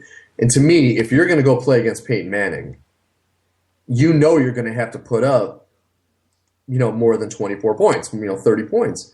If you're not 100% into game planning, then I mean, what good are you? I mean, it was really an amazing game by Denver's defense, in my opinion. And if they're finally kicking it into gear at this point in the season, I'm worried about every other team. That's all I got to say. I can't wait for next week. Yeah, I can't. Yeah. That's going to be a great game. It really is. Who knows what's going to happen in I think the San Francisco game could be an anomaly because San Francisco could come out and play like they've been playing, or this could be another, was it week 2 or week 3 when they played in Seattle and just got destroyed? Because you figure that game came off of what they did in week 1 against Green Bay, putting up all those numbers. That one could be an anomaly, but I think this game against the Patriots, it's going to be great. One way or another, both teams are going to find a way to make it close, and it's just going to be another one of those epic mantelpiece games for Manning and Brady, and I cannot wait for it. Good term, mantelpiece. Look at you. That is. Look at you with the vocabulary. Yeah. Must be something in the water we're drinking tonight. Yeah, right. Glancing at the box score, you know what kind of, and I guess I shouldn't be amazed at this point in his career, but San Diego only got to Peyton Manning one time. They got 1 QB hit on Peyton Manning and no sacks. He just gets rid of that ball. His offensive line is amazing. Up until Ken Wisenhunt left, I mean, most of the improvement you would anticipate for the Chargers would be on the defensive side of the ball. But now with Wisenhunt gone, they might want to address. Well, they're going to have to make some decisions about what they're going to do with the running backs. Ronnie Brown's a free agent; he's probably not going to be back. They're going to. I doubt Denario Alexander will be back; he's a free agent. That offensive line, it did a much better job than. I think people forget that at the beginning of this season, that offensive line was not looking very good. And the fact that Phillip Rivers could have the kind of season he had with minimal sacks, because I want to say that last year the Chargers gave up 49 sacks, and this year that number dropped down to like 17. I mean, it was just really incredible. Wow. So now whether the new coordinator comes in and they kind of shore everything up, I mean, this is a team that could bounce back, but I'm curious to see how much of this is Wisenhunt and how much of it is Phillip Rivers and the rest of the crew. Mm-hmm. Let me catch you off guard because I like to do that. Where do you see Keenan Allen being on your list of fantasy wide receivers for next year? I mean, we don't know who their offensive coordinator is going to be next year, obviously, but yeah, I mean, I have him as a solid wide receiver too. There's just the chemistry between him and Phillip Rivers was amazing. I think if there's anything that Keenan Allen will have to work on is when he goes up against top cornerbacks, just like he did with Chris Harris last week, because as soon as Chris Harris got hurt, I mean, before Chris Harris tore his ACL in last weekend's game, he was shutting down Keenan Allen. As soon as he tore his ACL, Keenan Allen was starting to find lanes and get open, and whether you want to blame the corners or the safeties or maybe the Broncos defense being more in a prevent mode, the reality is that it's something to be said about Chris Harris doing a good job against him. So that's something that he's got to work on. But he's a talent. He was just a player that, due to some injury concerns, and I can't recall if he had any off-the-field issues, that was the only reason why he fell in the draft. I mean, I knew at least one very, very, very reputable scout who had him as the number one wide receiver in the draft. So, I'm not surprised that he had the kind of season that he had once he and Phillip Rivers got on the same page. A guy that the Chargers, what are you going to do with Antonio Gates? I think he's 35, 36. Mm-hmm. Ladarius Green certainly looks like a young up-and-comer. He's only going to get better with more playing time. Do you go into 2 tight end sets? Do you maybe let Gates go? That's always a possibility, I suppose. It'd be the changing of the guard. Father Time is undefeated. Wow. Yeah. We have the words and you have the wisdom. Deep deep thoughts. Oh God. Lord save us. All right, let's take a break, and then when we come back, we will preview the conference championships. You're listening to 87 Live on 87 Sports Fans Radio.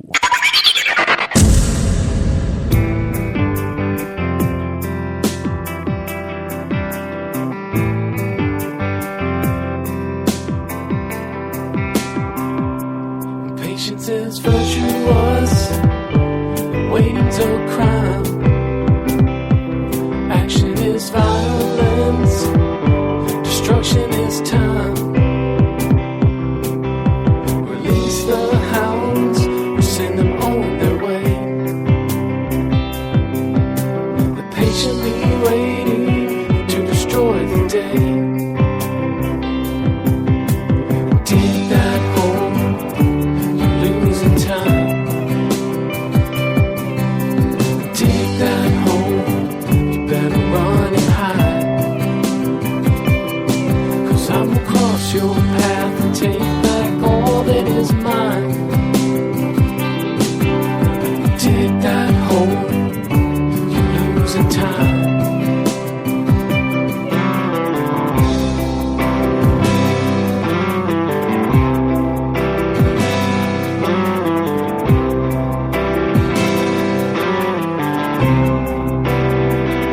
The stars are quiet now, and the breeze is loud. They lie awake distantly behind the clouds, spinning forever for you and me. They scorch the ground and churn the seas. Dig that hole, you're losing time. Dig that hole, you better run and hide. 'Cause I will cross your path and take back all that is mine. Dig that hole, you're losing time. Rivers run wild and birds fly free. Change is forever, there's nothing left to see. Carved in stone or written in the sand, it all washes away. It's all part of the plan. It's all part of the plan. It's all part of the plan. It's all part of the plan.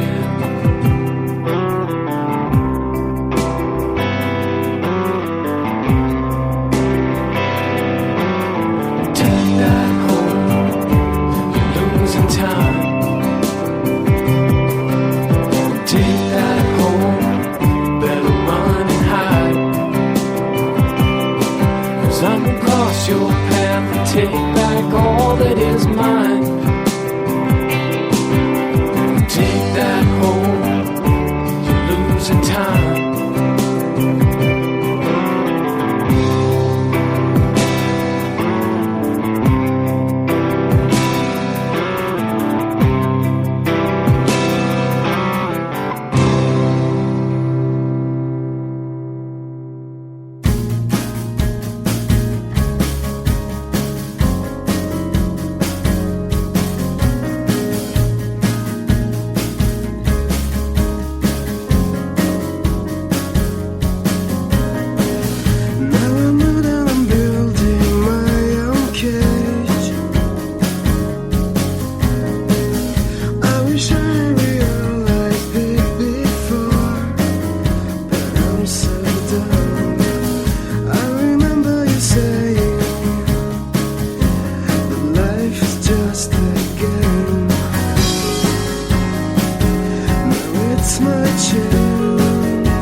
87 Live on 87 Sports Fans Radio. Keith Grief, Steve Taylor, and Jim Sarantias taking you through the last portion of the show where we preview the NFC and AFC championship games.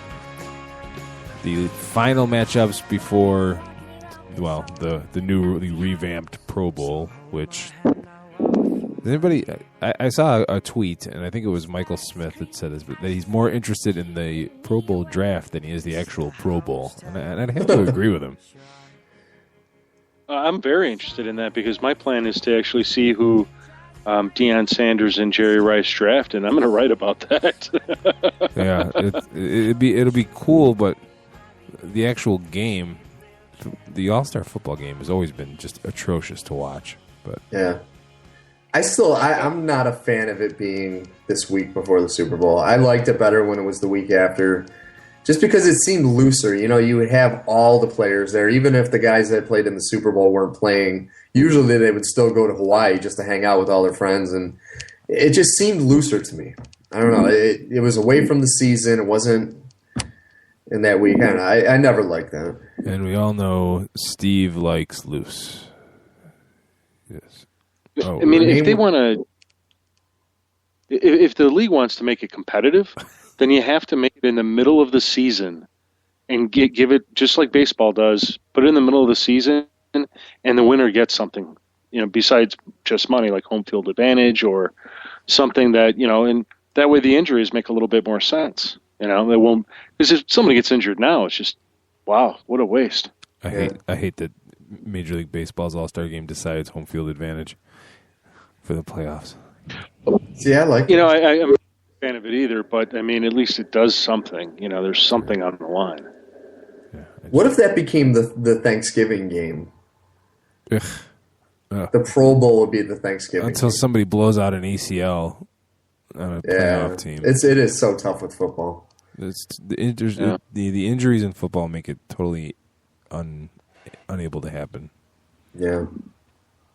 But anyway, let's talk about relevant things here. The AFC Championship game I'm going to start with.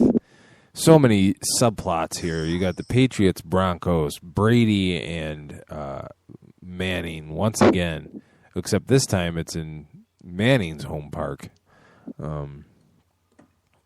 That whole Peyton Manning cold weather stuff that, you know, I busted Jim's chops about earlier in the season. It's more about Peyton's teams failing to answer the bell than Peyton.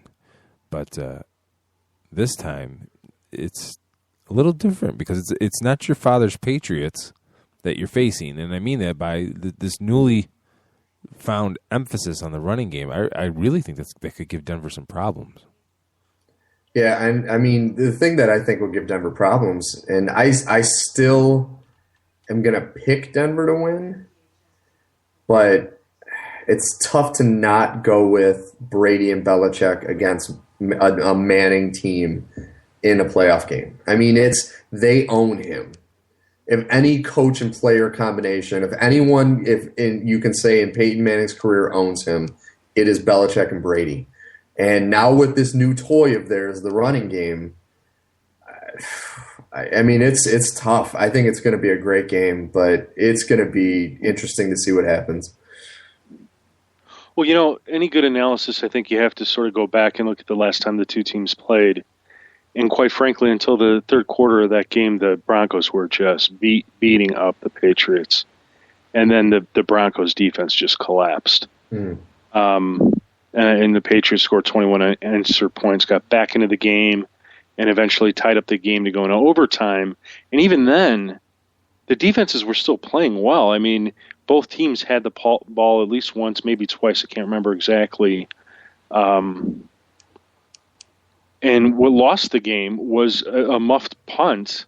And not even a muffed punt. It was a waved-off punt inside the Broncos' 20, and that hit a Broncos player that either didn't hear the kill call or got pushed into the football by a Patriots player, and basically a Steven Gostkowski field goal won the game. So I don't really see that. I know that there's a history between the Patriots and the Broncos, but I think that that's more a history between the Patriots and the Colts. In this new format, I'm not sold that the Patriots have the answer for the Broncos, because I really think they should have lost that last game, and but for a few things that didn't go the Broncos' way, including the fact that it was a road game, it didn't. This is going to be a different game. I think the Patriots are going to be compelled to throw the ball just based on some of the injuries that have littered the Broncos. But the Broncos, with all their injuries, and they have been a team that really players that is out on ourlads.com that you can access through the fantasygreek.com, by the way. Nice play. Yeah. And, Slid that right in there. Yeah. I totally did. And I mean, they lost, starting centers, left tackle. Von Miller, obviously 6 games suspended and done for the season. They lost Chris Harris with the ACL. Who else have they lost? I want to say Vickerson's out. Derek Wolf's out. And they didn't have Julius Thomas, even though, Jacob Tamme filled in nicely for him. The reality is I think Julius Thomas is a different player and sort of changes the whole complexion of the game. I like the Broncos for this one. Yeah. But I think scoring game. I'm actually officially going to call it 34-30. Wow.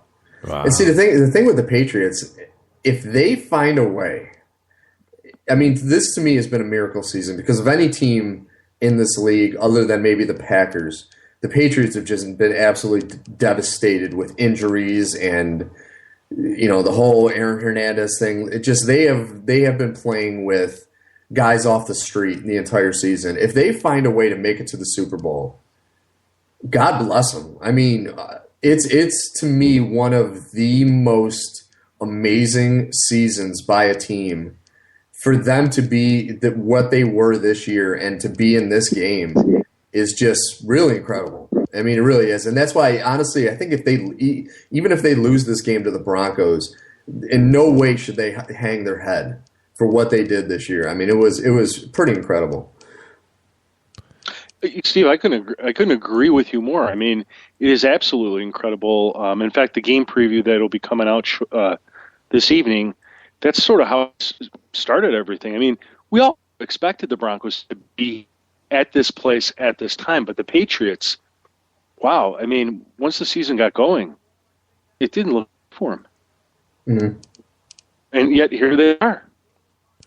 So I think that's amazing, and I think it's a feather in the cap of all those players and those coordinators sort of being able to somehow withstand all the adversity that they've had to deal with and get this far. I'm still that they can beat the Broncos. Mm-hmm. It's a testament to not making excuses. You think Absolutely. about, I mean, their roster's gone through more change, expected and unexpected, as any other. And yet they still perform and they still win. So what is that X factor? What separates the Patriots transition than, what we saw with the Bears on defense? Yes, there were injuries. Patriots had injuries. Yeah, players got old. They've gotten old in the past. There's been a no-name defense in the past that still somehow manages to perform. So it's a tribute to the coaching staff, Bill Belichick and all of his assistants. It's not just one person, but all of them together, for being able to come up with a game plan to put the talent that is actually on the roster in a position to be successful. And it sounds really simple, but you look around the league and how many teams don't do it. Mm-hmm. So you got that. That's going. absolutely true. That's absolutely true. But I got to say that I think the pass is going to come alive this week for the Patriots.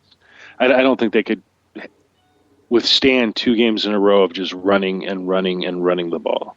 Yeah. And here's another reason why. Even all the injuries that the Broncos have had, they are still one of the better defensive statistically in the last several weeks. And I know that the quality of their opponents may not have necessarily been the best, but when you can still stop the rush, it doesn't really matter who your opponent is, because there's a lot of good running backs that they've had to face. Mm-hmm. Well, But I agree with the passing attack, because you look at Brady, and he's been, the great teammate, the Hall of Fame quarterback that's kind of stepped aside, at least last game, and let the running game do what they needed to do. But, everyone says, including them, that it's not Manning versus Brady. But you know damn well when those two guys step on the field that they want to put up the best games that they can against one another. So I think Brady is definitely going to be a huge part of this game. Well, yeah. But you look at also, statistically speaking, I said that the Patriots' emphasis on running would give Denver problems, not because Denver can't handle it, but because the Patriots have been executing it so well. But then you look at the telltale sign, yards per completion. The Broncos are the 8th worst at that, and that's before Chris Harris went down. So the secondary is really going to open up, I feel, unless somebody steps up for the Broncos. Do you bet against Peyton Manning at home in the playoffs? No, no way. No. It's very hard to do. It was hard, but it was close because, once again, it's tough to bet against Peyton, but it's also tough to bet against Brady and Belichick in the postseason. It's very hard to do. They find a way. They always find a way.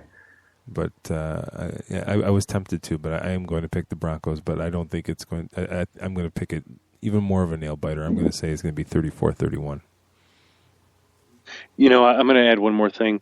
The two major losses, when you think about the Broncos, you think of two major losses that they've had.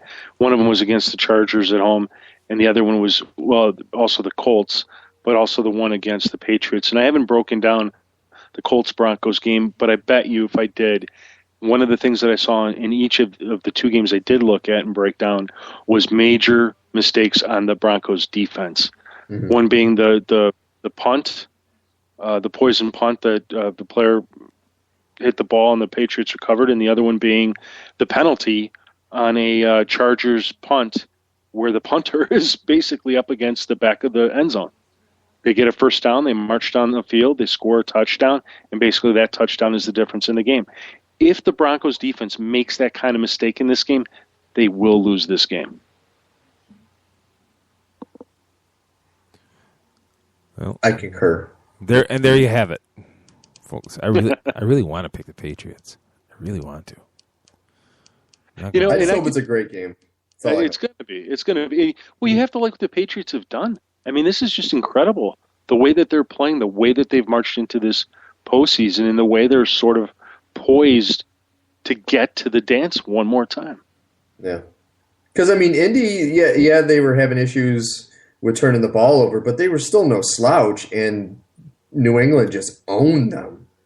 It was such a one-sided slap fest that it's impressive that they were even able to do that. Well, turnovers will get you nowhere, and that's what happened to the Colts. Yeah. And it was a telltale sign of a second-year quarterback. I finally got a chance to go to Sunday Mass after this season, and I saw one of the guys from the congregation and asked him how he had been. He's like, I'm not so good now that my Colts have lost.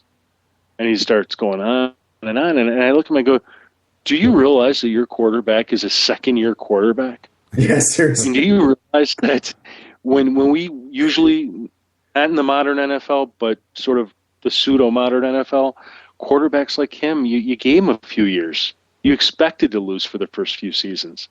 Yeah, and exactly. That's not the case. So, come on. What are you talking about? So now I'm looking at ourlads.com at the depth chart for the Broncos, and they have Champ Bailey listed as the other starter. Why was I under the impression he was injured?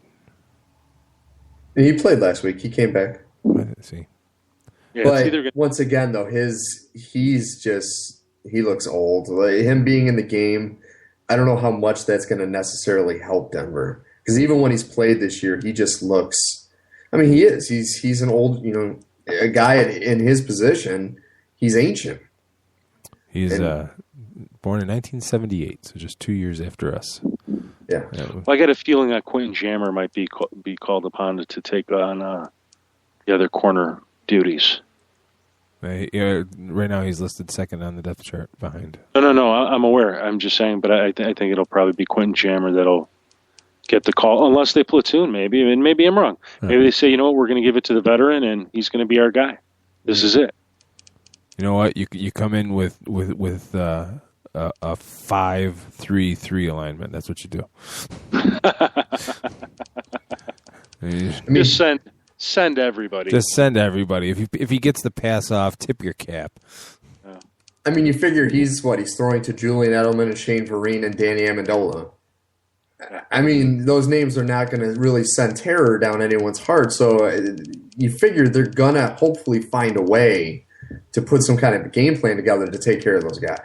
Oh, but it's not so much the names; it's the system. And I understand it's the system, but it's aside from Randy Moss, you know what kind of routes they're going to run. I guess is what I should say. Aside from Randy Moss, the Patriots have never had a prototype receiver. Deion Branch was a system guy because he went elsewhere and couldn't do anything. Mm. So. Who are we talking about? Garrett Blount. He's going to be a free agent. Somebody will throw some cash at him. I think it's amazing. I mean, here's a guy I went and looked at his profile right there on our lads, and I mean, he's not the fastest running back, and he's obviously a pretty big fellow, which is what makes him sort of a terror. He just runs into guys and bowls them over, and I don't think you forget. So there's probably going to be a home for him, and he should have a pretty good payday. And I would even dare say if he's not the number one running back free agent, he's certainly top 5. Mm. You could go down the league right now of teams that could use a decent running back, and we'll start in the NFC East. The Giants, yeah, yep. Detroit, you could say Reggie Bush would be that guy. I don't think he's a bell cow running back. I'm not saying LeGarrette Blount is, but I'd say maybe for Detroit. The Cardinals could look at him. Yep. Who else could look at him? You mentioned. Who else did you just mention? I said Detroit and the Giants. I like the Giants, Panthers, possibly depending how they look at how they view their running back situation. You got D'Angelo Williams, who I think is turning 32, and Jonathan Stewart, who hasn't been healthy. Well, Jonathan Stewart, who just hasn't been healthy. Very familiar with Jonathan Stewart. Quite familiar. You got the Cleveland Browns, fantasy nemesis. You got the Browns there. The Texans are going to be interesting because Ben Tate is a free agent. We really don't know anything about Arian Foster's health, at least at this point. You've got the Colts, who, Trent Richardson's there. Ahmad Bradshaw's going to be a free agent. Donald Brown's going to be a free agent, so that's all up in the air. Jacksonville Jaguars, Maurice Jones-Drew is a free agent. They have nobody else really to speak of to sort of fill that role. Miami Dolphins. Jones-Drew has at least said the right things, that he wants to stay in Jacksonville. Whether or not that actually happens or not, but I'm not aware that he's said that. But assuming that I believe you. I don't know. I feel like those are Jones, Drew, and the Jaguars should sort of amicably just move on. It just seems to me something's going on there. Yeah, they suck. Yeah. Well, that and I don't know. I often wondered. I have no reason to believe it, but that Jones, Drew sort of. He never rushed back from his injuries because, in a way, he just kind of knew, I'm just going to get beat up out there. Right. We have no one else on this team to give the football to. Yeah. I could see, if you want to talk about a player aligning with a team, as far as image-wise, Cleveland. Because Blunt's a badass. Yeah. He's the guy, I think he was at Oregon, that got suspended for punching a player after the game. Yeah. Just cold cocked the guy, knocked him out. Yep. But now, once again, though, with Blount, could his success also just be a system thing? Because you got to wonder how many holes are going to open up because you have Tom Brady in the backfield. He was That's good for true. a year in Tampa, too. What's that? He was good for a year in Tampa, too. Yeah, he was good for one of his 3 years. He had 1,000 yards, and then he 781, only 14 games played, only 13 games played in 2012. And then even this year, he only rushed for 772 yards. I mean, he was good this year, and he had a lot of holes open up for him. But I think a lot of his success is because when you're going against the Patriots, you're going to game plan for Tom Brady first, Blount second. You know what I mean? And so when Brady's handing it off to you, you're going to have a little more of an opportunity than if, say, you go to Cleveland and, Brandon Whedon's handing off to you. You might be targeted a little more to stop you. So I'm wondering how many teams are going to look at that before they just decide to go all in on Blunt. 6 feet tall, 250 pounds. Whew. Yeah. What is he? I think they have him 4.62 40. So he's not the most nimble running back out there, but when he gets going, he gets going. He needs holes, definitely. Because, you figure what, oh, Jesus. You really went there with the giggle, didn't you, Jim? Yeah. Yeah, you did. That's okay. All right. Let's get to our last game. He was going to say, don't we all? Don't we all? The NFC Championship game, the San Francisco 49ers at the Seattle Seahawks. And Steve came out of the closet a little bit with his anti-Kaepernick rant that he had with me this morning. Once again, you're using horrible terminology to describe things. Yeah, I did that. I'm talking to Jim about writing a female-eccentric book, and you say I'm coming out of the closet. I don't know what's going on, Keith. I did that on purpose, but go ahead. I know you do. I don't want to get into the whole Kaepernick thing because that to me is a personal thing. I just think that in the postseason, because honestly, everyone was saying how great a game he had against Green Bay, and he did have a good game against Green Bay against an awful defense that was completely just decimated with injuries. And honestly, if he threw that second interception that was dropped in the fourth quarter, everyone would have had a much different opinion on Kaepernick. To me, I don't have enough faith in him going to Seattle. I don't think he has the mentality to go to Seattle in that environment against that defense and have the success that he's had against other teams. I just look at Seattle. That game against New Orleans, it almost looked like in the fourth quarter Seattle kind of took their foot off the pedal, which Lord knows they can't do that against San Francisco. But Seattle's defense is so destructive.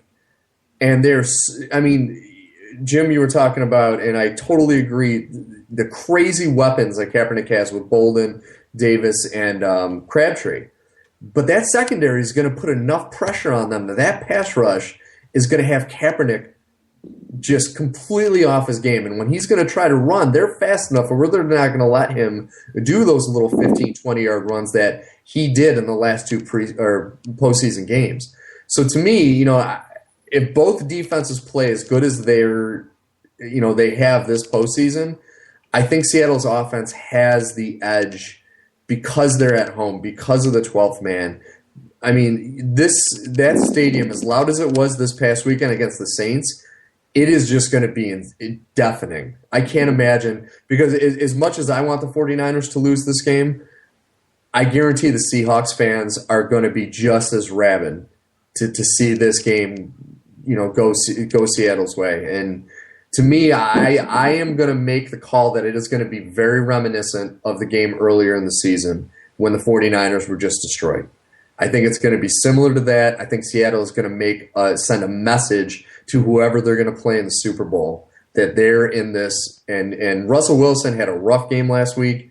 I do not see him having two games like that in a row. Even though the 49ers defense is incredible, I do not see Wilson having a game like that again, especially in the championship game. Well, this game is going to be nothing but uppercuts to the chin. It's just going to be a boxing match. The Seahawks are playing without Richard Sherman this time around, which didn't seem to faze them last week against the Saints. Not at all. But this game is probably going to be as low scoring an NFC Championship game as we've seen in a long time. Being at home, that place is very hard to play in. Obviously, they're creating earthquakes, people. Let's just call it what it is. It does add something to it when you're trying to keep your head. God forbid if you're a team that goes in there and falls into a deficit, it does make keeping your head on straight a little bit harder. Not that San Francisco's going to walk in there and be like, oh, my God, this place is so loud. How do you play football anymore? I don't remember. No, that's not what I'm talking about. But where do you draw, like, if you had to draw a line in the sand, who's got the better quarterback? Well, you flip a coin, and I think it could go either way depending on the day. Who's got the better running back? Frank Gore is the 49ers' all-time leading rusher. He does a fantastic job. He is a great running back. I'll take Marshawn Lynch. Mm-hmm. Who's got the best receivers? I think that's kind of a toss-up, but I think the edge really does go to the 49ers. The Seahawks have some under-the-radar receivers that make some decent plays. I don't think they really have a prototypical X receiver on that roster, personally. On defense, who's got the better pass rush? Who's got the better defensive line? I'll go with the Seahawks. Who's got the better linebackers? 49ers. Who's got the better secondary? Well, if they were at 100%, it would be the Seahawks, and I think it's still the Seahawks by a little bit, by a slim margin. Being at home, I don't think you can pick against the Seahawks in this matchup. I'm going to pick this game to be 13-10 Seahawks. Ooh, wow, that's a really low score. Really low score. I echo a lot of the things that you guys have said. Even though, Steve, I got to tell you, I sort of have a man crush on Colin Kaepernick. I really think that, I mean, first, I thought he would be a top 5 quarterback this year, just based on how he played last season. Even if even though his stats were sort of peaks and valleys, I figured, across an entire season, and plus sort of opening up the offense for him, he would just rise to the occasion. And I quite frankly think that it's Jim Harbaugh that holds him back. And that's because his philosophy of football is do what it takes to win. And if what it takes to win is to have your running back run for 150 yards and a touchdown, and then you get 3 field goals, and that's enough to win, then that's what you do.